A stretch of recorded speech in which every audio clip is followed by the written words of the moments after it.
કેમ છો બધા મજામાં મિત્રો? શરૂ કરીએ આજનું સેશન. મિત્રો આજે ખૂબ અગત્યનો મુદ્દો છે, આપણે શરૂ કરવા માટે જઈ રહ્યા છે. બરાબર. હેલો આલ્કેન અને હેલો એરિન સંયોજનો છે એની બનાવવાની રીતો, એટલે કે પ્રિપરેશન. હવે બનાવવાની રીતો જે છે, બનાવટ, એ આપણે કુલ કેટલી રીતે આપણે બનાવી શકીએ છીએ પહેલા એને યાદ રાખવાનો પ્રયત્ન કરશું. પછી કેવી રીતે બનાવાય એ પછીનો પ્રશ્ન છે. પણ કેટલા પ્રકારે આપણે બનાવી શકશું, કયા પ્રકારના સંયોજનોમાંથી બનાવી શકાશે, ઓવરઓલ વ્યૂ છે એ પહેલા જોઈ લઈએ. મિત્રો, બનાવટ શીખતા પહેલા આ યાદ રાખી લેવું જરૂરી છે. તો પહેલા આપણે એ બનાવટ કેટલી રીતે સમજવાની છે, બરાબર, એ જોઈ લઈએ. સૌથી પહેલી વસ્તુ એ કે આમાં આપણે બે પ્રકારના સંયોજનો છે એની બનાવવાની રીતો સમજવાની છે. એટલે આપણે આને બે ભાગની અંદર મુખ્યત્વે વહેંચશું, બરાબર. એમાંથી પહેલો પ્રકાર જે છે એ હેલો આલ્કેન એની બનાવટ જોશું. અને એવી જ રીતે બીજો પ્રકાર જે છે એ હેલો એરિન સંયોજનો છે.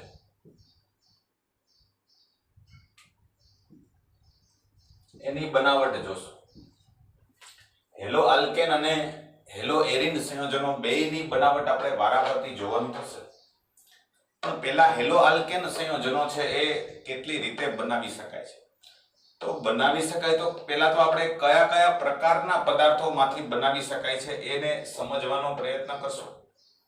તો કે દાખલા તરીકે હેલો આલ્કેન સંયોજનો છે એ જુદા જુદા મુખ્યત્વે બે પ્રકારના સંયોજનોમાંથી બનશે. આ પહેલા યાદ રાખવું જરૂરી છે મિત્રો. એક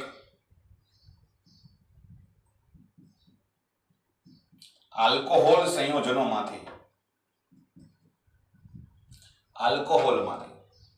અને બીજું આવશે હાઇડ્રોકાર્બન સંયોજનોમાંથી.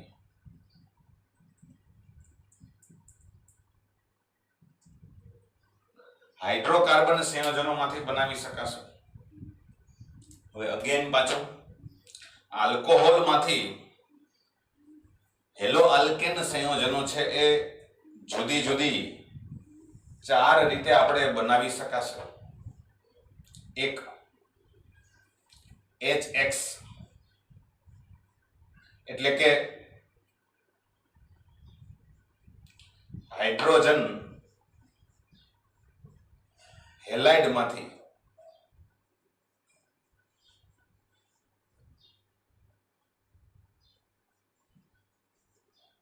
હાઇડ્રોજન હેલાઇડ સંયોજનો સાથેની પ્રક્રિયા દ્વારા. બીજું આવશે PX3 બીજા નંબરે આપણે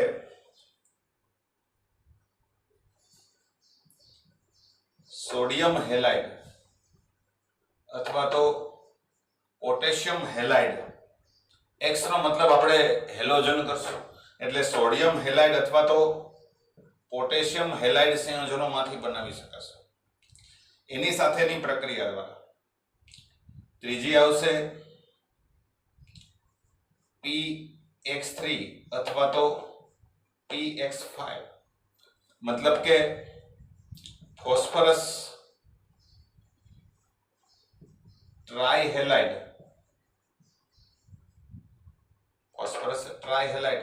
અથવા તો ફોસ્ફરસ પેન્ટાહેલાઇડ માંથી.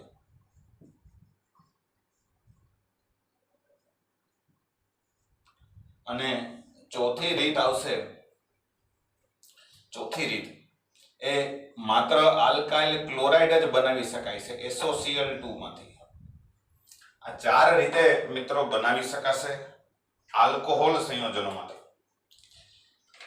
હાઇડ્રોકાર્બન સંયોજનોમાંથી બનાવવા હોય તો હાઇડ્રોકાર્બનમાંથી આપણે પાછા બે ભાગ પાડશું. એક આલ્કેન માંથી મુક્ત મૂલક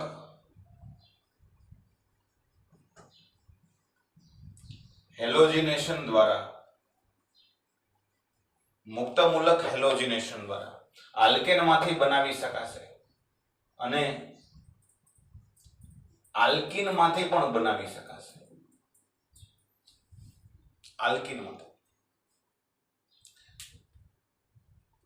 આલ્કીન માંથી પાછો આપણે આને બે રીતે લઈ શકશું. બે રીતે બનાવી શકાશે. એક HX એટલે કે હાઇડ્રો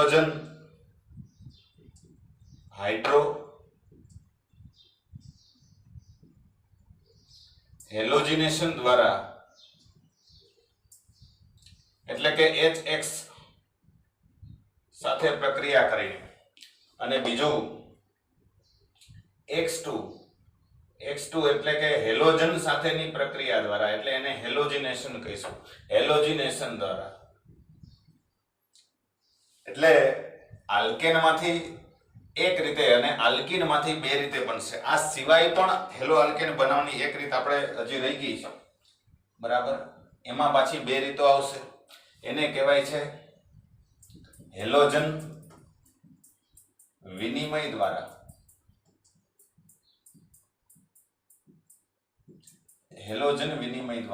અને આના પાછા બે પ્રકારો આપણે આવશે, બે રીતે.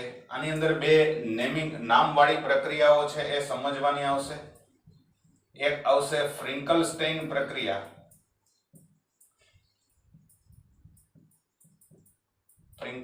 પ્રક્રિયા, દ્વારા, અને બીજું શ્વાર્ટ્ઝ પ્રક્રિયા દ્વારા.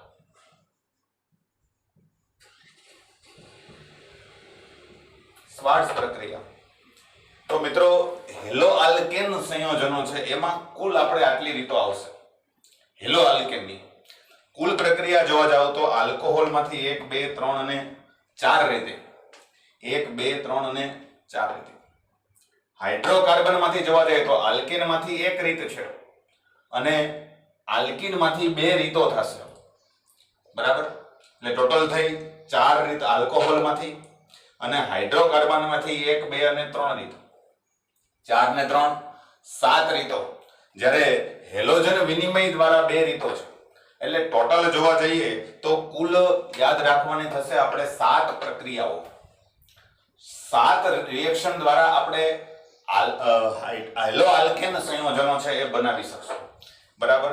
એક પ્રમાણે નંબર આપતા જઈએ તો આ પહેલી રીત, બીજી, ત્રીજી, આ ચોથી, આ થશે પાંચમી, આ છઠ્ઠા નંબરની, આ સાતમા નંબરની, આ 8 અને આ 9. 7 નહીં પણ સોરી 9 રીતો થશે ટોટલ 9 રીતે આપણે હેલો આલ્કેન સંયોજનો બનાવી શકશું. એટલે 9 રિએક્શન યાદ રાખવાના થશે, 9 પ્રક્રિયાઓ. આગળ તરફ જઈએ હજી તો હેલો એરિનની જે બનાવટ છે એ હેલો એરિનની બનાવટમાં કુલ રીતો જે આવશે એ આપણે સાથે સાથે અહીંયા જ હું આપી દઉં છું. તમારે કદાચ ન આવે તો એને અલગથી પણ દર્શાવી શકશો. હેલો એરિનમાં એક તો હાઇડ્રોકાર્બન માંથી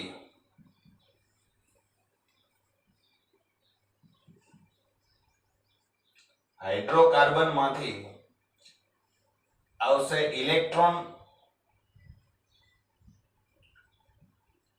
અનુરાગી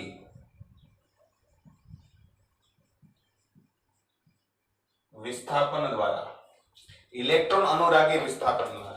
અને બીજું આવશે એમાઇન સંયોજનોમાંથી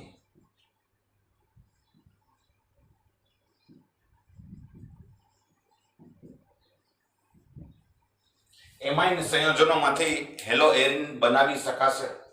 હવે એમાઇન સંયોજનોમાંથી પાછી જુદી જુદી રીતો આવશે, એને આપણે આ રીતે દર્શાવી શકીએ. એમાંથી એક આવશે સેન્ડમેયર પ્રક્રિયા,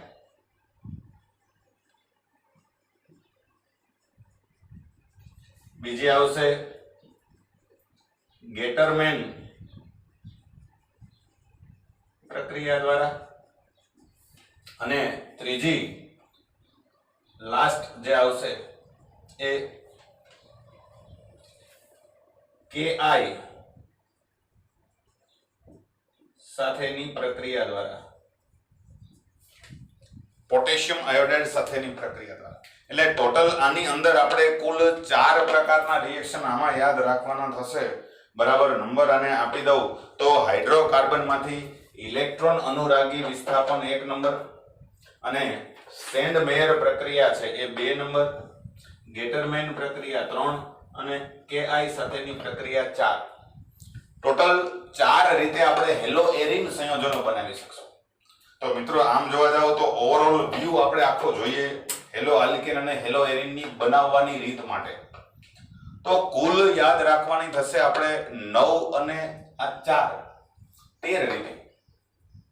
હેલો આલ્કેન કે હેલો એરિન સંયોજન બનાવવાનું થાય તમારે તો આ 9 રીત જો તમારા મગજમાં હોય, 9 રીત તમે જો યાદ રાખી શકતા હોય એક સાથે, તો તમારું કામ છે એ બહુ ઈઝી થઈ જશે. 9 રીતે હેલો આલ્કેન બનાવી શકાશે અને 4 રીતે હેલો એરિન સંયોજનો બનાવી શકાશે. પરિવર્તનને લગતા જે પ્રશ્નો પૂછાય છે એ સોલ્વ કરવા માટે આ માહિતી છે એ તમને બહુ ઉપયોગી થશે. એટલે સૌથી પહેલા તો એવું લાગે તો આનો ફટાફટ સ્ક્રીનશોટ લઈ લો. સ્ક્રીનશોટ લઈને આને યાદ રાખી લો. પહેલું કામ તમારે આ કરવાનું છે કે આટલી રીતે હેલો આલ્કેન કે હેલો એરિન સંયોજનો બનાવી શકાય છે, તો આને યાદ રાખી ફટાફટ સ્ક્રીનશોટ એવું લાગે તો લઈ લેજો. 1 2 3 કહું છું ત્યાં સુધીમાં. બરાબર, 1 2 અને લઈ લીધો છે. હવે આગળ વધીએ. આટલી રીતો છે એને સૌથી પહેલા યાદ રાખી લો. આપણું કામ પહેલા આ છે કે આટલી રીતે બનાવી શકે. હવે જો મિત્રો બનાવટ બહુ ઈઝી છે, પણ જો સમજશો, રિએક્શન યાદ રાખવાના છે, પ્રક્રિયાઓ યાદ રાખવાની છે. આમાં વર્ણન બહુ મહત્વનું નથી. સમીકરણો સૌથી અગત્યના છે. એટલે સમીકરણો ઉપર ધ્યાન આપણે કેન્દ્રિત કરવાનું થશે. એટલે સમજજો બરાબર તો આરામથી તમે એ આવડશે. હવે પહેલી વાત કે જ્યારે સમીકરણો યાદ રાખવાના થાય મિત્રો, અને તમે યાદ રાખી લીધું તો હવે આગળ આપણે જોઈએ કે ભાઈ સમીકરણ જો આપણે અહીંયા ધ્યાન રાખો બરાબર, તો સમીકરણો યાદ રાખવા સમજીને યાદ રાખશો તો બહુ ઈઝી થશે. એટલા માટે તમને થોડુંક એ ટ્રીક આપું છું કે કેવી રીતે થોડુંક મગજ વાપરશો તો બહુ સરળ થઈ જશે. કે ભાઈ આપણે સમીકરણો યાદ રાખવાના છે, અને તમને જો ખાલી આટલી માહિતી યાદ હોય, આટલો યાદ રાખો તમે બરાબર, કે આ રીતે હેલો આલ્કેન આલ્કોહોલ માંથી બનાવી શકાશે, હાઇડ્રોકાર્બન માંથી બનાવી શકાશે, કાં તો આલ્કેન માંથી અને કાં તો આલ્કીન માંથી. આટલું જો યાદ હોય તમને, આટલું તમે યાદ રાખી લીધું હોય તો તમારી પ્રક્રિયા સમીકરણ જે છે એનો અડધો હિસ્સો છે તમને આવડી ગયો. અડધું પ્રક્રિયા સમીકરણ આવી ગયું. કેવી રીતે? જસ્ટ એનો એક એક્ઝામ્પલ આપું છું તમને. આને હું પૂછી નાખું. આજે આપણે મિત્રો આમાંથી માત્ર આલ્કોહોલ માંથી જે બનાવવાની 4 રીતો છે એને સમજશું.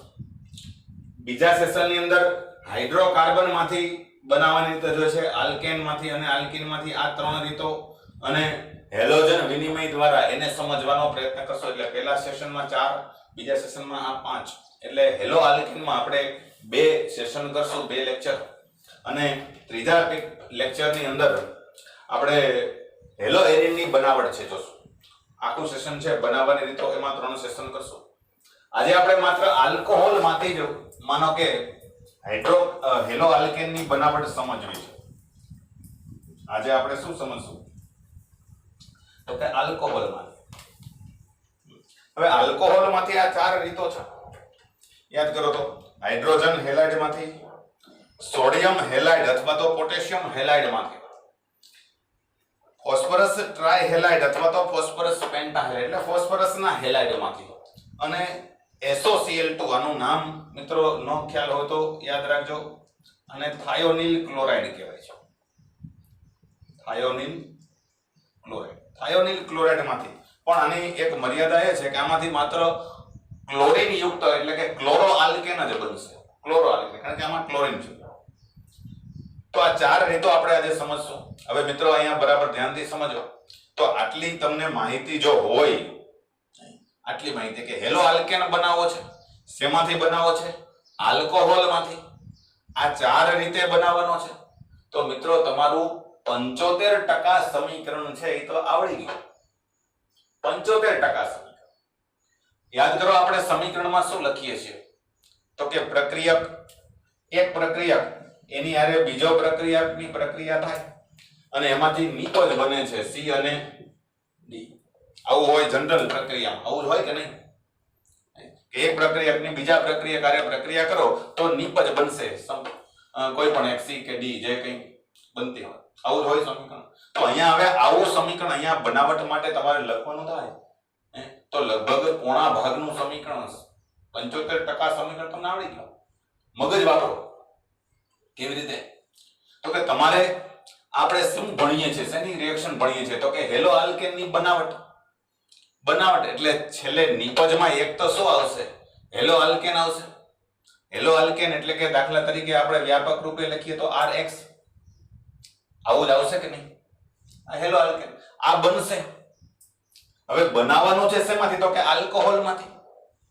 બનાવવાનું છે આલ્કોહોલમાંથી. તો એક પ્રક્રિયા તો શું આવશે? આલ્કોહોલ. આલ્કોહોલ એટલે OH ક્રિયાશીલ સમૂહ. આવું આવશે. હવે તો કે આ તમને જો ખબર હોય તો આ હાઇડ્રોજન હેલાઇડ સાથેની પ્રક્રિયા જો તમારે કરવી હોય, આ માનો કે લઈએ હવે તો ફોસ્ફરસ ટ્રાયહેલાઇડ ની લો, માનો કે આની હારે પ્રક્રિયા કરવાની થાય તો તમારે બીજો પ્રક્રિયા આવશે ફોસ્ફરસ ટ્રાયહેલાઇડ. હાઇડ્રોજન હેલાઇડ હારે પ્રક્રિયા કરવાની થાય તો બીજો પ્રક્રિયક આવે HX. તો 1 2 અને 3 ત્રણ વસ્તુ ખબર પડી ગઈ. હવે ખાલી તમારે યાદ શું રાખવાનું છે? તો કે અહીંયા વધારાનું શું છૂટું પડે છે એ યાદ રાખવાનું છે.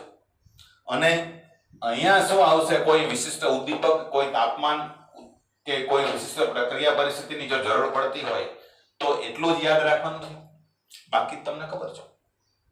તો સમજો મિત્રો, જો સમીકરણોને સમજીને યાદ રાખશો તો તમારું કામ છે બહુ ઈઝી થઈ જશે, સરળ થઈ જશે. આપણે આજે કુલ આ 4 પ્રકારની રીતે હેલો આલ્કેન સંયોજનો છે એની બનાવટ છે એ સમજવાનો પ્રયત્ન કરશું. હવે સૌથી પહેલી રીત આવશે હેલો આલ્કેનની બનાવટ શેમાંથી? તો કે હાઇડ્રોજન હેલાઇડમાંથી. હાઇડ્રોજન હેલાઇડમાંથી આપણે હેલો આલ્કેનની બનાવટ સમજવી છે.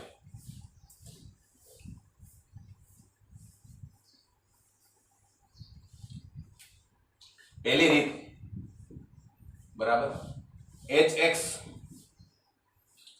સાથેની પ્રક્રિયા દ્વારા,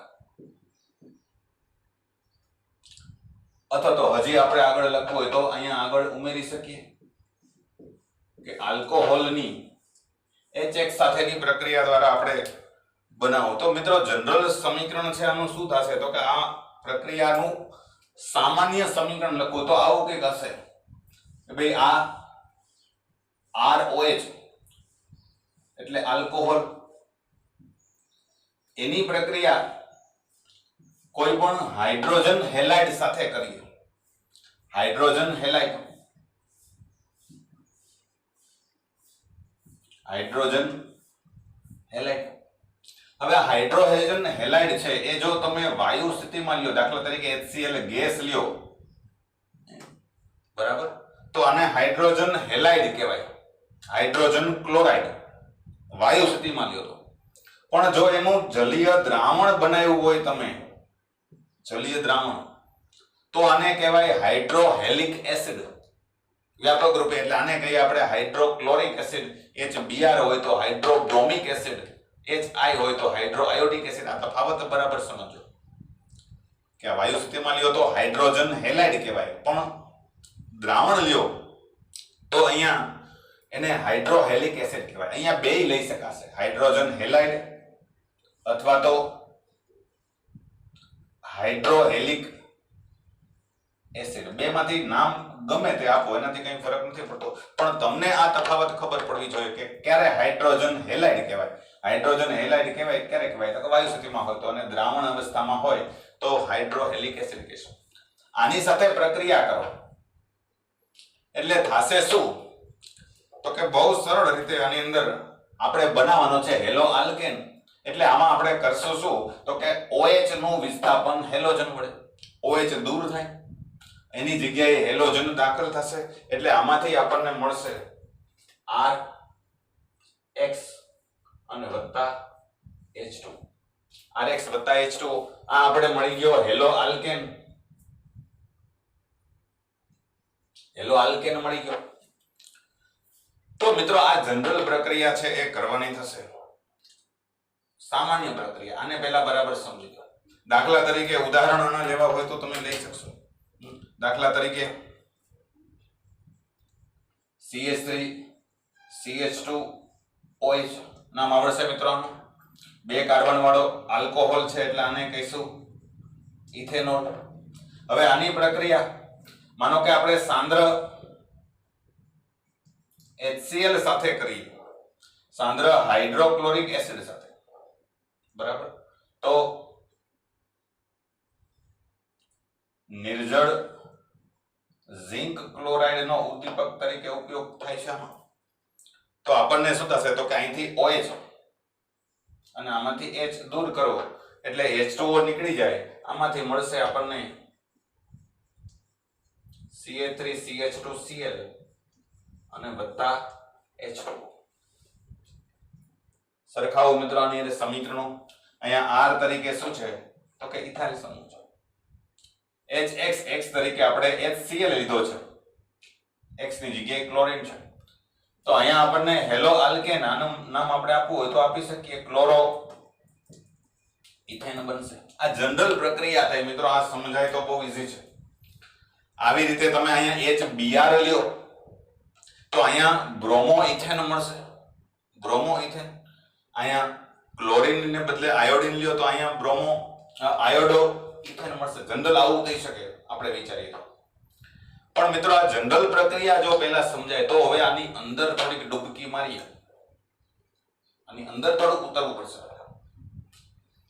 કેવી રીતે તો કે અહીંયા આગળ તો આપણી પાસે હાઇડ્રોજન હેલાઇડ લીધો છે, તો અહીંયા હેલોજન તરીકે તમે 4 લઈ શકો. હેલોજન તરીકે 4 પ્રકારના સંયોજનો, hydrogen fluoride, hydrogen chloride, hydrogen bromide અને હાઇડ્રોજન આયોડાઇડ. તો અહીંયા આપણે સૌથી પહેલી વસ્તુ એ આની અંદર યાદ રાખવાની મિત્રો, નોંધવા જેવી વસ્તુ છે એ યાદ રાખજો કે આ પ્રક્રિયા છે, પ્રક્રિયાની પ્રતિક્રિયાત્મકતા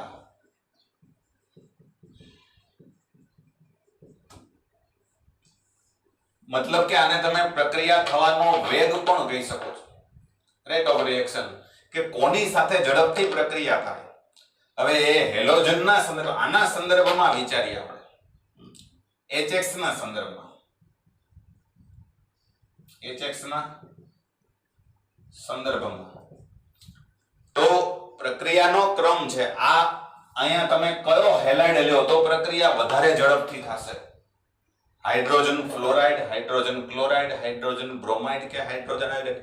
વિચારીએ આપણે, વિચાર કરો મિત્રો, કારણ કે 4 પ્રકારના લઈ શકાય, HF, HCl, HBr અને HI.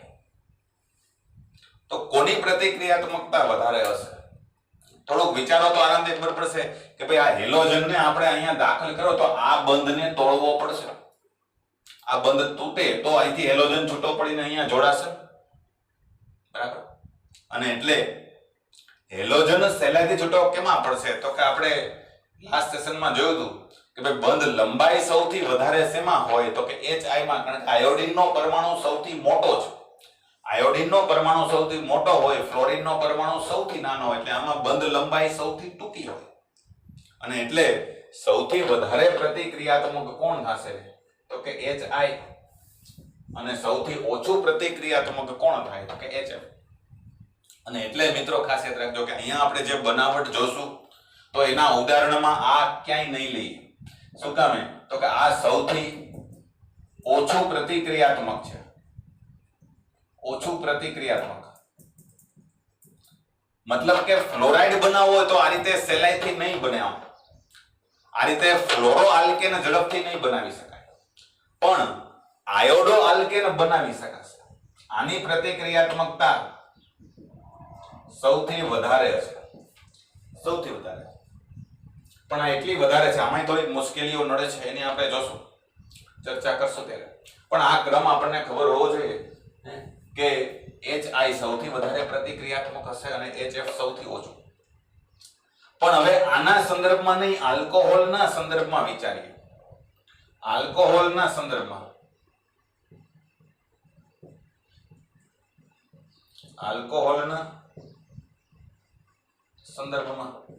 તો અહીંયા આલ્કોહોલ અલગ અલગ પ્રકારનો લઈ શકાય. તો એની પ્રતિક્રિયાત્મકતાનો ક્રમ છે એ આ પ્રમાણે યાદ રાખજો: તૃતીયક, દ્વિતીયક અને પ્રાથમિક. તૃતીયક આલ્કોહોલ છે એ સૌથી ઝડપથી પ્રક્રિયા કરશે. તૃતીયક આલ્કોહોલની પ્રક્રિયા ઝડપથી થશે, એટલે કે રૂમ ટેમ્પરેચર થઈ જશે. દાખલા તરીકે તૃતીયક આલ્કોહોલ કોને કહેવાય? તો કે સાદી ભાષામાં કહીએ તો OH જે કાર્બન ઉપર જોડાયેલો છે, OH જે કાર્બન હારે જોડાયેલો છે એ બીજા 3 કાર્બન હારે જોડાયેલો હોય, આવો આલ્કોહોલ હોય. તો આ આલ્કોહોલ કેવો થશે? તૃતીયક. કારણ કે OH ધરાવતો કાર્બન છે એ બીજા 1, 2 ને 3 હારે જોડાય, તો તૃતીયક આલ્કોહોલ છે. આની પ્રક્રિયા સૌથી ઝડપથી થશે. દ્વિતીયક લ્યો તો દાખલા તરીકે OH ધરાવતો કાર્બન છે એ 2 કાર્બન હારે જોડાયેલો હોય. OH છે એ આ કાર્બન હારે જોડાય, પણ એ બીજા 2 કાર્બન સાથે જોડાય, તો આ દ્વિતીયક છે. અને પ્રાથમિક એટલે આપણે જે હમણાં લીધો તો એ CH3 CH2OH. આમાં OH જે કાર્બન હારે જોડાયેલો છે બીજા 1 જ કાર્બન હારે જોડાય છે, તો આ પ્રાથમિક છે. પ્રાથમિક, દ્વિતીયક, તૃતીયકનું વર્ગીકરણ આપણે નેક્સ્ટ ચેપ્ટરમાં સમજવાનું આવશે, પણ આ સમજી લેજો, સહેલાઈથી સમજાઈ જાય એવું છે. હેલાઇડમાં આપણે વર્ગીકરણ કરતા હતા, હેલો આલ્કેનનું વર્ગીકરણ કર્યું હતું. પ્રાથમિક આલ્કાઇલ હેલાઇડ, દ્વિતીયક આલ્કાઇલ હેલાઇડ ને તૃતીયક સેમ એવું જ છે, ખાલી હેલોજનની બદલે OH ધ્યાનમાં લેવાનું છે. તો તૃતીયક આલ્કોહોલ છે એની પ્રક્રિયા ઝડપથી થશે, રૂમ ટેમ્પરેચર. દ્વિતીયક અને પ્રાથમિક આલ્કોહોલ હોય તો પ્રક્રિયા થોડીક મુશ્કેલીથી થશે. આ મગજમાં બરાબર બેસાડજો. એટલે થશે શું કે આ પ્રક્રિયા છે એ જો તમે તૃતીયક આલ્કોહોલ સાથે કરાવો તો રૂમ ટેમ્પરેચર, ઓરડાના તાપમાને ખાલી હાઇડ્રોજન હેલાઇડ ઉમેરશો તોય થઈ જશે. પણ પ્રાથમિક કે દ્વિતીયક લેશો તો અહીંયા ભેગા ભેગા ઉદ્દીપકની જરૂર પડશે, ઉદ્દીપક વાપરવો પડશે. મોટે ભાગે ઉદ્દીપક વપરાશે હાઇડ્રોજન ક્લોરીન હોય તો ઝિંક ક્લોરાઇડ વપરાય છે. ઝિંક ક્લોરાઇડ કે સલ્ફ્યુરિક એસિડ કે ફોસ્ફરિક એસિડ જેવા ડિહાઇડ્રેટિંગ પ્રક્રિયકો, એટલે કે ભેજને પાણીને શોષી લે. આ ઉદ્દીપકનું કામ શું છે? તો કે આમાંથી પાણીને શોષી લે છે, પાણીને દૂર કરે તો પ્રક્રિયાનો વેગ વધશે. એટલે ડિહાઇડ્રેટિંગ પ્રક્રિયકો છે એ વપરાશે ઉદ્દીપક તરીકે. પણ તૃતીયક હોય તો ઉદ્દીપકની જરૂર નહીં પડે, પ્રાથમિક દ્વિતીયકમાં જરૂર પડશે. અને ક્યારેક ગરમ પણ કરવું પડશે. એટલે આના આધારે મિત્રો આ જે પ્રક્રિયા છે એ આટલી વસ્તુ છે એ પહેલા સમજી લેજો કે કોના સંદર્ભમાં કઈ રીતે પ્રક્રિયાનો ક્રમ વધારે હોય છે. હવે આપણે વારાફરતી બરાબર બધા પ્રકારના હેલાઇડ છે એ બનાવતા જઈએ. ખાસ કરીને આમાં આપણે HF હાઇડ્રોજન ફ્લોરાઇડ છે એ સૌથી ઓછો પ્રતિક્રિયાત્મક છે. આ બંધ સહેલાઈથી તૂટતો નથી, એટલે HF સાથે પ્રક્રિયા નહીં થાય. બાકીના 3 હારે પ્રક્રિયા થશે. તો બાકીના 3 હારે પ્રક્રિયા કેવી રીતે થાય છે બરાબર એ આપણે જરાક વધારે ડિટેલની અંદર સમજવાનો પ્રયત્ન કરીએ. એની જે વિશિષ્ટતાઓ છે ટેક્સ્ટબુકમાં છે એ તમને બહુ ટૂંકમાં એ સમજાવી દીધો છે કે ભાઈ આમ ને આમ થાય છે, પણ કેવી રીતે એ સમજજો બરાબર. કે ભાઈ દાખલા તરીકે આમાં આપણે સૌથી પહેલા HCl સાથેની પ્રક્રિયા લઈએ. HCl તો HCl સાથેની પ્રક્રિયા દાખલા તરીકે જનરલી આ પ્રકારનું થશે સમીકરણ કે ભાઈ દાખલા તરીકે ROH વત્તા HCl, અહીંયા આગળ ઉદ્દીપક તરીકે નિર્જળ ઝિંક ક્લોરાઇડ નો ઉપયોગ કરવામાં આવે છે. અહીંયા HCl લીધો એટલે અહીંયા આપણને શું મળશે તો કે ક્લોરો આલ્કેન અને વત્તા H2O. આમાંથી આ H2O કાઢી લ્યો એટલે R અને Cl જોડાઈ જાય, RCl ક્લોરો આલ્કેન મળશે.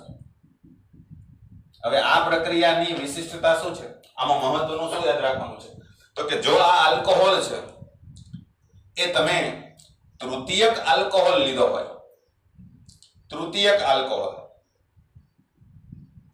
આમાં યાદ આ રાખવાનું છે તૃતીયક આલ્કોહોલ કોને કહેવાય હમણાં આપણે જોયું, એની જો તમે HCl સાથેની પ્રક્રિયા કરો તો નિર્જળ ઝિંક ક્લોરાઇડ ની જરૂર નથી પડતી. અહીંયા લખતો જ નથી, અલગ લખો તો તમે ઉપર લખી નાખજો કે આ જરૂર પડતી નથી. વગર ઉદ્દીપકે પ્રક્રિયા થશે RCl વત્તા H2O. માત્ર એમાં તમે સાંદ્ર HCl ઉમેરી દો તો રૂમ ટેમ્પરેચરે એ ઓરડાના તાપમાને જ પ્રક્રિયા થશે. શું કેમ તો હમણાં આપણે જોયું હતું તૃતીયક આલ્કોહોલમાં પ્રક્રિયા છે એ બહુ ઝડપથી થશે, એની સાથે ઝડપથી હોય છે. દ્વિતીયક આલ્કોહોલ જો લીધો હોય, દ્વિતીયક આલ્કોહોલ, અહીંયા ઉદાહરણ પણ આપણે એવું લાગે તો લઈ શકીએ. દાખલા તરીકે તૃતીયક નું ઉદાહરણ લીધું તો એ જ લઈએ. તૃતીયક બ્યુટાઇલ આલ્કોહોલ છે આનું નામ. તો અહીંયા આગળ આપણને શું મળશે તો કે તૃતીયક બ્યુટાઇલ ક્લોરાઇડ.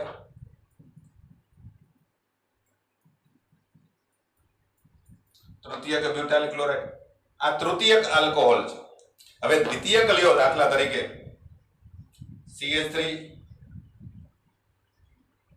આ દ્વિતીયક આલ્કોહોલ છે, એની તમે સાંદ્ર HCl હારે પ્રક્રિયા કરો તો આ પ્રક્રિયા રૂમ ટેમ્પરેચરે થશે નહીં. તમારે શું કરવું પડશે તો કે નિર્જળ ઝિંક ક્લોરાઇડ નો ઉપયોગ કરી અને ગરમ કરવું પડશે, ઉદ્દીપકનો ઉપયોગ કરવો પડશે. અહીંયા નિર્જળ ઝિંક ક્લોરાઇડ નો ઉપયોગ શું છે તો કે પાણીને શોષી લે છે. નિર્જળ ઝિંક ક્લોરાઇડ ઉદ્દીપક તરીકે વપરાય છે. થશે સેમ શું તો કે OH ની જગ્યાએ ક્લોરીન આવશે વત્તા H2O. સમીકરણો મિત્રો એક યાદ રાખો તો બાકીના આરામથી આવડશે. પણ માનો કે પ્રાથમિક આલ્કોહોલ લ્યો, પ્રાથમિક આલ્કોહોલ તો એમાં પણ ઉદ્દીપકની જરૂર પડશે. આમાંથી મળશે CH3, CH2Cl અને વત્તા H2O. આમાં પણ ગરમ કરવું પડશે. તો મિત્રો આ બે ની અંદર મહત્વની વસ્તુ એ કે તમારે ઉદ્દીપકની જરૂર પડશે.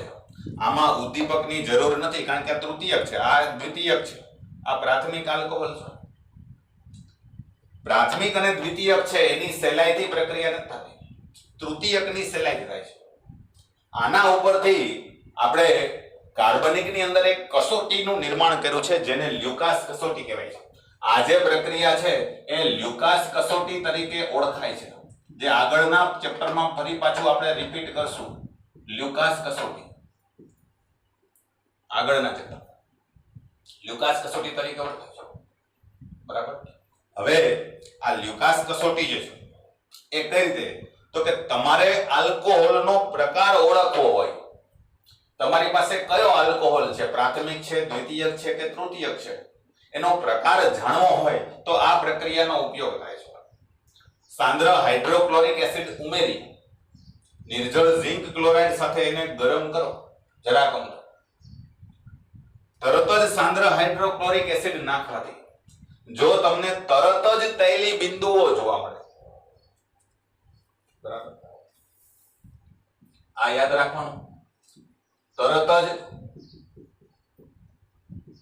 તૈલી બિંદુઓ કસનળીની અંદર એટલે કે જે ટેસ્ટ ટ્યુબમાં તમે પ્રક્રિયા કરો છો એમાં તમને જો તરત જ તૈલી બિંદુઓ એટલે પાણીમાં તેલ મિશ્ર કરવાથી કેમ પાણી અને તેલ છૂટા પડી જાય એ પ્રકારના ઓઇલ જેવા ડ્રોપ છૂટા પડેલા દેખાય તો સમજવાનું કે આ તૃતીયક હેલોઇડ બની ગયો છે.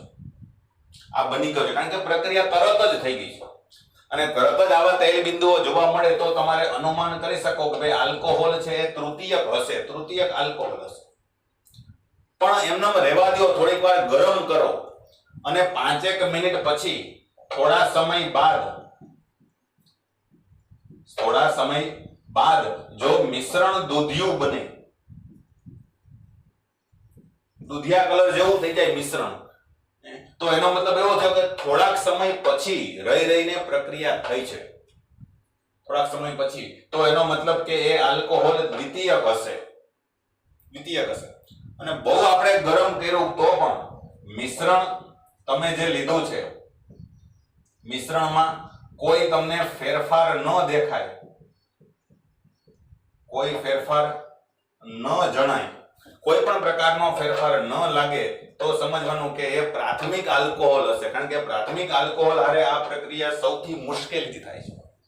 આ પ્રક્રિયા સૌથી સહેલાઈથી કોની હારે થશે તો કે તૃતીયક આલ્કોહોલ. એટલે એમાં તરત જ તેલી બિંદુઓ જોવા મળશે. થોડાક સમય પછી જો મિશ્રણમાં સહેજ ફેરફાર લાગે, દૂધિયા કલર જેવું થઈ જાય, સહેજ બહેનો એવું લાગે તો સમજવાનું કે એ દ્વિતીયક આલ્કોહોલ હશે. પણ એમને લીએ બહુ લાંબો ફેરફાર દેખાય નહીં ગરમ કરો તો સમજવાનું કે એ પ્રાથમિક આલ્કોહોલ હશે. તો આ રીતે આલ્કોહોલની પરખ તમે કરી શકો. આલ્કોહોલની પરખ અને એને આલ્કોહોલની પરખ માટે જે કસોટી વપરાય છે એ કસોટીનું નામ શું છે તો કે લ્યુકાસ કસોટી. આ રીતે કરી શકાય છે. મિત્રો આ HCl સાથેની પ્રક્રિયા છે એ આવું શું કામ થાય તો કે એનું કારણ સમજી શકો કે અહીંથી OH છે એ દૂર થાય છે. OH સમૂહ દૂર થાય એટલે કાર્બન ઉપર ધન વીજભાર આવશે, કાર્બોકેટાયન બને છે. અને મિત્રો 11મું ધોરણ યાદ કરો તો કાર્બોકેટાયનની સ્થાયીતાનો ક્રમ આપણે ભણ્યા હતા. કયો કાર્બોકેટાયન સૌથી વધુ સ્થાયી હોય તો કે તૃતીયક. તૃતીયક કાર્બોકેટાયન કરતા દ્વિતીયક ઓછો સ્થાયી હોય અને દ્વિતીયક કરતા પ્રાથમિક સૌથી ઓછો સ્થાયી હોય. અને એટલે તૃતીયકની પ્રક્રિયા સહેલાઈથી થશે. મિકેનિઝમ આની આપણે આવતી નથી સિલેબસમાં એટલે ચર્ચા નથી કરતા, પણ આ યાદ રાખવાનું છે. હવે આગળ વધીએ તો માનો કે HCl ને બદલે HBr લઈએ તો કે મોટે ભાગે HBr સાથે જો પ્રક્રિયા કરવી હોય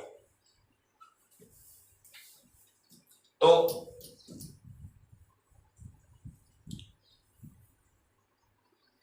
એમાં તમારે શું કરવું પડશે? પ્રક્રિયા તો સેમ થશે. સેમ આ જ રીતે, એટલે એમાં લાંબી ચર્ચાની જરૂર નહીં પડે. આલ્કોહોલની પ્રક્રિયા કરો, કોઈ પણ આલ્કોહોલ એની HBr સાથે મોટે ભાગે 48% જેટલો લેવામાં આવે છે અને એને ઉદ્દીપક તરીકે અહીંયા ઝિંક ક્લોરાઇડ નથી લેવાતો. ઝિંક ક્લોરાઇડ ને બદલે ઉદ્દીપક તરીકે સાંદ્ર H2SO4 વપરાય છે, સાંદ્ર સલ્ફ્યુરિક એસિડ. આ પણ ભેજ શોષક છે, ડિહાઇડ્રેટિંગ છે, પાણીને શોષી લે એવો છે સલ્ફ્યુરિક એસિડ પણ. એટલે HBr હારે એનો ઉપયોગ કરવામાં આવે છે. HBr સાથે એનો ઉપયોગ કરો તો એ પણ ભેજને શોષી લેશે અને આમાંથી તમને મળશે શું તો કે R Br અને વત્તા H2O. સેમ આ જ રીતે થશે. આમાં મોટે ભાગે 48% જેટલો HBr લઈ અને એની સાથે એને ઉકાળવામાં આવે છે અને ગરમ કરવામાં આવે છે તો HBr સાથેની પ્રક્રિયા દ્વારા મળશે. ત્રીજું આવશે હવે HI સાથેની પ્રક્રિયા, તો એ પણ સેમ થશે. પણ HI સાથે પ્રક્રિયા કરવાની હોય તો એમાં પ્રક્રિયા સેમ જ થશે HI. પણ અહીંયા આગળ સાંદ્ર સલ્ફ્યુરિક એસિડ નથી વાપરવામાં આવતો, એના બદલે ફોસ્ફોરિક એસિડ છે એ ઉદ્દીપક તરીકે વપરાય છે. એટલે કે H3PO4 છે એનો ઉપયોગ થાય છે. ફોસ્ફોરિક એસિડ છે એ ઉદ્દીપક તરીકે વપરાય છે. ફોસ્ફોરિક એસિડ પણ ડિહાઇડ્રેટિંગ એજન્ટ છે, પાણીને શોષી લે એવો છે. એટલે આમાંથી તમે આ જ રીતે RI અને વત્તા H2O મેળવી શકો. અહીંયા સલ્ફ્યુરિક એસિડ શું કામે નથી વપરાતો એની ચર્ચા આપણે બીજી બનાવટમાં કરીએ છીએ. યાદ રાખજો, અહીંયા તમારે આ પ્રકારનો ક્વેશ્ચન પૂછી શકે કે ભાઈ સલ્ફ્યુરિક એસિડ છે એ શું કામે નથી વપરાતો. સલ્ફ્યુરિક એસિડ છે એ શું કામે ન વપરાય એ તમને ખ્યાલ આવવો જોઈએ. બરાબર, એ યાદ આપણે સમજશું. હવે આગળ વધીએ કે આ રીતે ત્રણેય સાથે આપણે આ રીતે પ્રક્રિયા લઈ શકીએ. હવે બીજી પ્રક્રિયા જે આપણે જોઈતી સેકન્ડ નંબરની, હવે એ સેકન્ડ નંબરની પ્રક્રિયા કઈ હતી તો કે સોડિયમ હેલાઇડ અથવા તો આલ્કોહોલની પ્રક્રિયા. સોડિયમ હેલાઇડ બીજા નંબરની આપણે પ્રક્રિયા છે એ જોઈશું.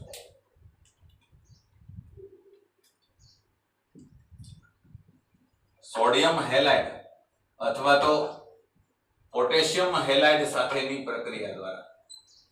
અહીંયા આગળ જે આ પ્રક્રિયા જોઈતી આમાં જ આપણે સમજવાનું થશે. બરાબર, મોટે ભાગે સેમ આપણે એક પ્રક્રિયા છે એ આ પ્રમાણે જોઈતી, એના ઓપ્શનમાં જ આ વપરાય છે. આપણે જે આગળની પ્રક્રિયા જોઈતી એને આપણે શોર્ટમાં આ રીતે લખીએ કે ભાઈ દાખલા તરીકે આલ્કોહોલ છે તો એની હાઇડ્રોજન હેલાઇડ સાથે પ્રક્રિયા કરો, કાં તો HCl કાં તો HBr. આની સાથે પ્રક્રિયા કરીએ તો આમાંથી આપણને RX અને વત્તા H2O છે એનો ઉપયોગ છૂટો પડે છે. અહીંયા આગળ આપણે ઉદ્દીપક તરીકે વાપરીએ છીએ કાં તો ઝિંક ક્લોરાઇડ અથવા તો સલ્ફ્યુરિક એસિડ અથવા તો ફોસ્ફોરિક એસિડ. આ ત્રણ વસ્તુ વાપરીએ છીએ. HCl લ્યો તો ઝિંક ક્લોરાઇડ, H2SO4 લઈએ HBr ના માટે અને ફોસ્ફોરિક એસિડ લઈએ છીએ HI સાથે. તો આ વસ્તુ જો સમજ્યા હોય તો અહીંયા ખાસ કરીને આ જે મેથડ છે હવે જે આપણે સમજવાની છે એ મોટે ભાગે બ્રોમાઇડ અને આયોડાઇડના સંદર્ભમાં વપરાય છે. અહીંયા શું થાય છે તો કે આલ્કોહોલની પ્રક્રિયા જે છે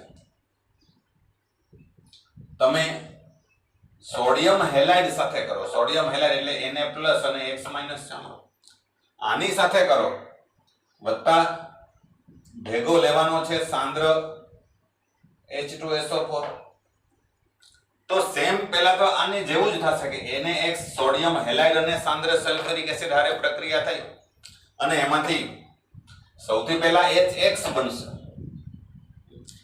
HX બનશે અને એ HX ની આ રીતે પ્રક્રિયા થશે. પણ આની સાથે આપણે લેવી હોય તો આ રીતે લઈ શકીએ કે આમાં પહેલા તો આપણે શું કરવાનું છે તો કે OH ની જગ્યાએ આપણે હેલોજન જોઈએ છે, મૂળ નિપજ આપણે જોઈએ છે એ પહેલા લખી નાખો. આપણે શું જોઈએ છે તો કે RX હેલો આલ્કેન બનાવવાનો છે તો OH ની જગ્યાએ X. હવે OH છૂટો પડશે એ આની જેમ પાણી બનાવશે એટલે આ રીતે લઈ શકો. આમાંથી એક OH અને આમાંથી એક H. HOH એટલે શું થઈ ગયું તો કે H2O છૂટો પડી ગયો અને હવે વધ્યું શું બાકીનું એ લખી નાખો.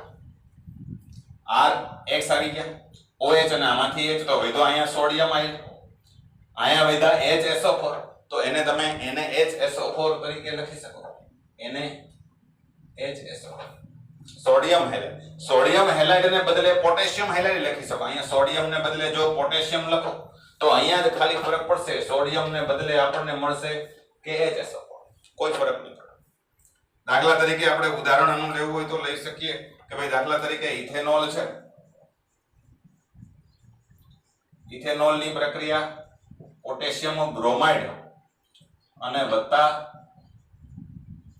સાંદ્ર સલ્ફ્યુરિક એસિડ સાથે કરો તો અહીંયા આગળ આપણને મળશે CH3 CH2Br. ઇથાઇલ OH ની જગ્યાએ શું આવશે તો કે Br. OH છે આના H આરે જોડાય એટલે વત્તા H2O અને વત્તા KHSO. સમજાય છે મિત્રો? આ એનું ઉદાહરણ છે. અહીંયા સોડિયમ પોટેશિયમ બ્રોમાઇડ ને બદલે પોટેશિયમ ક્લોરાઇડ લ્યો તો ચાલે.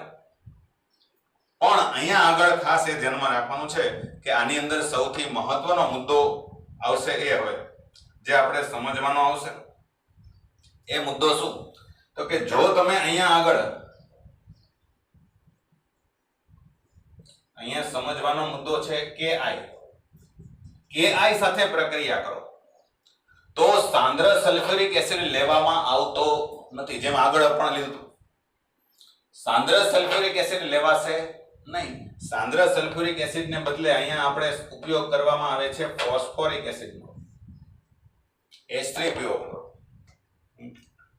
શું કામ? એનું કારણ હમણાં કહું છું કે આની પ્રક્રિયા કરીએ તો પ્રક્રિયા આ પ્રમાણે જ થશે.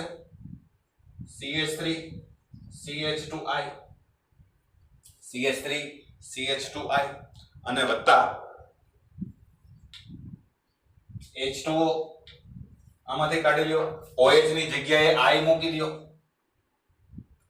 તો OH નીકળી ગયા, એની જગ્યાએ આવી ગયા એટલે CH3 CH2I. OH નીકળો એ આમાંથી H સાથે જોડાઈને પાણી બનાવીને તો વધ્યું શું? હવે તો કે અહીંયા એક કે વધ્યો અને અહીંયા વધ્યો H2PO4 એટલે અહીંયા મળશે તમને કે H2PO કે H2. હવે આવું શું કામે થાય છે એનું કારણ સમજી લેજો. જો પૂછાય તો MCQ માં કે ટૂંકા પ્રશ્નમાં તમને એ પૂછી શકે છે. હા તો મિત્રો, આપણે વાત કરતા હતા અહીંયા ઇથેનોલ અથવા તો આલ્કોહોલ સાથે KX સાથેની પ્રક્રિયા. KX સાથેની પ્રક્રિયામાં જો KBr લ્યો તો સાંદ્ર H2SO4 વાપરવામાં આવે છે, પણ KI હોય તો H3PO4 વાપરવામાં આવે છે. એટલે ઘણી વખત તમને પ્રશ્ન છે એ પ્રકારનો પૂછાય કે પોટેશિયમ આયોડાઇડ સાથે અથવા તો હાઇડ્રોઆયોડિક એસિડ સાથે આપણે ફોસ્ફોરિક એસિડ શું કામે વાપરીએ છીએ, સલ્ફ્યુરિક એસિડ શું કામે નથી વાપરતા? અહીંયા પણ આપણે જો એ જ વસ્તુ કરી હતી, યાદ હોય તો HI જો તમે લીધો હોય તો એની સાથે ઉદ્દીપક તરીકે ફોસ્ફોરિક એસિડ વાપરીએ છીએ. એમ અહીંયા KI લઈએ તો એની હારે પણ ફોસ્ફોરિક એસિડ લેવામાં આવે છે, સલ્ફ્યુરિક એસિડ લેતા નથી. શું કામે? સલ્ફ્યુરિક એસિડમાં શું ભાઈ કાંટા વાગે છે? સલ્ફ્યુરિક એસિડ લીધો હોય તો એનું કારણ છે એ મિત્રો બરાબર સમજી લેજો.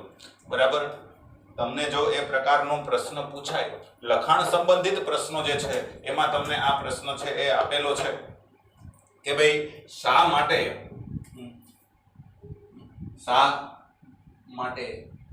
HI અથવા તો KI સાથે સલ્ફ્યુરિક એસિડ ને બદલે ફોસ્ફોરિક એસિડ લેવામાં આવે છે. ફોસ્ફોરિક એસિડ લેવામાં આવે છે એનું શું કારણ? તો એનું કારણ એટલું છે કે સલ્ફ્યુરિક એસિડ છે એ ઓક્સિડેશન કરતા છે, પ્રબળ ઓક્સિડેશન કરતા છે. એટલે જો તમે HI સાથે અથવા તો KI સાથે સલ્ફ્યુરિક એસિડનો ઉપયોગ કરો તો સલ્ફ્યુરિક એસિડ એનું ઓક્સિડેશન કરી નાખે છે. સમીકરણો દ્વારા સમજીએ મિત્રો તો આને આપણે આ રીતે લખી શકીએ કે જો તમે પોટેશિયમ આયોડાઇડ છે એની સાથે સલ્ફ્યુરિક એસિડનો ઉપયોગ કરો તો પોટેશિયમ આયોડાઇડ સલ્ફ્યુરિક એસિડ હારે પ્રક્રિયા કરીને પહેલા HI બનાવશે અને વત્તા KHSO4 potassium hydrogen sulphide HI બનશે. સીધો HI હારે તો સલ્ફ્યુરિક એસિડ વાપરો તો કોઈ પ્રશ્ન નથી, પણ આ રીતે HI બનશે અને HI છે એનું સલ્ફ્યુરિક એસિડ છે એ ઓક્સિડેશન કરી નાખે છે. સલ્ફ્યુરિક એસિડ વધ્યો હોય આમાં હજી હશે ને મિશ્રણમાં સલ્ફ્યુરિક એસિડ તો હજી વધારે હશે, એટલે જે HI બને એને બાકીનો H2SO4 છે એનું ઓક્સિડેશન કરી નાખે. કેવી રીતે? તો કે એનું સમીકરણ આ રીતે લખી શકો I2 વત્તા SO2 અને વત્તા 2H2 એટલે HI નું આયોડિનમાં ઓક્સિડેશન થઈ જાય છે. અહીંયા ઓક્સિડેશનાંક -1 માંથી 0 થાય છે એટલે ઓક્સિડેશન છે. આયોડાઇડ માંથી આયોડિનમાં ઓક્સિડેશન કરી નાખે છે. હવે આયોડિન જો બની જાય બરાબર તો આપણે જે બનાવવાનો છે હેલો આલ્કેન એ બને નહીં. એટલે આયોડો આલ્કેન આ રીતે ન બને, એમાં નીપજ ઓછી મળે અને એટલા માટે આ મુશ્કેલી ન પડે એટલા માટે સલ્ફ્યુરિક એસિડના બદલે આપણે કોનો ઉપયોગ કરશું તો કે ફોસ્ફોરિક એસિડ. બરાબર, આ આપણે બે પ્રક્રિયાઓ છે એ પૂર્ણ કરી છે. બરાબર, સમય થોડોક વધારે થાય છે એટલે બાકીની બે જે છે એ આપણે નેક્સ્ટ સેશનમાં જ રાખશું. પણ આજના દિવસની આ બંને પ્રક્રિયાઓ છે એ આપણે એક સાથે યાદ રાખી લો, કારણ કે આ બંને મહત્વની છે. બે રીતો યાદ આપણે રાખવાની થશે. ખાલી આટલી વસ્તુઓ છે એ આપણે યાદ રાખવાનો પ્રયત્ન કરીએ કે એક તો આપણે આલ્કોહોલ સાથે HX ની પ્રક્રિયા કરી. પહેલી આપણે રિએક્શન આ જોયું. તો HX સાથેની પ્રક્રિયા કરીએ તો આમાં આપણને મળશે RX અને વત્તા H2O. સમીકરણ બહુ સિમ્પલ છે, પણ આમાં આપણે જોયું હતું એ પ્રમાણે કે જો પ્રાથમિક કે દ્વિતીયક આલ્કોહોલ લ્યો તો ઉદ્દીપકની જરૂર પડે છે. ઉદ્દીપક તરીકે આપણે મોટે ભાગે નિર્જળ ઝિંક ક્લોરાઇડ અથવા તો સલ્ફ્યુરિક એસિડ અથવા તો ફોસ્ફોરિક એસિડનો ઉપયોગ કરીએ છીએ. જો અહીંયા HCl લ્યો તો ઝિંક ક્લોરાઇડ, HBr લ્યો તો ફોસ્ફોરિક એસિડ, પણ HI લ્યો તો સલ્ફ્યુરિક એસિડ હાલે નહીં, ફોસ્ફોરિક એસિડ લેવો પડે. આ બધા જ ડિહાઇડ્રેટિંગ પ્રક્રિયકો છે, ભેજને પાણીને દૂર કરે એમાં. તૃતીયક આલ્કોહોલ લ્યો તો કઈ પ્રશ્ન નથી, બરાબર. આમાં આપણે જે યાદ રાખવાનું છે એ કે આલ્કોહોલ માટે તૃતીયક, દ્વિતીયક અને પ્રાથમિક આ ક્રમ યાદ રાખવાનો છે. જ્યારે હાઇડ્રોજન હેલાઇડ માટે ક્રમ આપણે જોયો તો એ પ્રમાણે કે ભાઈ HI સૌથી વધારે, એના પછી HBr, એના પછી HCl અને સૌથી ઓછો HF. આ પ્રતિક્રિયાત્મકતાનો ક્રમ આ યાદ રાખવાનો છે મિત્રો. બીજી રિએક્શન જે આપણે જોઈ એ આ કે ભાઈ આના બદલે સીધી HX સાથે પ્રક્રિયા કરવી ન હોય તો પોટેશિયમ હેલાઇડ સાથે પ્રક્રિયા કરો. સાંદ્ર સલ્ફ્યુરિક એસિડ અથવા તો ફોસ્ફોરિક એસિડની હાજરીમાં તોય થાય. તો આમાંથી આપણને સૌથી પહેલા RX એટલે કે હેલો આલ્કેન અને વત્તા H2O આ તો બનશે જ બે, બરાબર. પણ આ સિવાય એક વધારાની નિપજ પોટેશિયમ હાઇડ્રોજન સલ્ફેટ મળશે, KHSO4. આ બે રિએક્શન છે આપણે જોતા. અહીંયા બ્રોમિન લ્યો તો અહીંયા બ્રોમો આલ્કેન મળશે, આયોડિન લ્યો તો આયોડો આલ્કેન મળશે. મોટે ભાગે અહીંયા આ પ્રક્રિયા છે એ ક્લોરીન X ની જગ્યાએ ક્લોરીન બ્રોમિન કે આયોડિન કોઈ પણ લઈ શકાય, ફ્લોરીન નથી લેવામાં આવતો, બરાબર. આ બે પ્રક્રિયાઓ છે આપણે ધ્યાનથી સમજ્યા છે. હજી ફોસ્ફરસના હેલાઇડ અને થાયોનિન હેલાઇડ સાથેની બનાવટ આપણે બાકી રાખીએ છીએ, એ નેક્સ્ટ સેશનમાં જોશું, બરાબર. આજનું સેશન છે આપણે અહીંયા પૂર્ણ કરીએ છીએ મિત્રો. આવજો.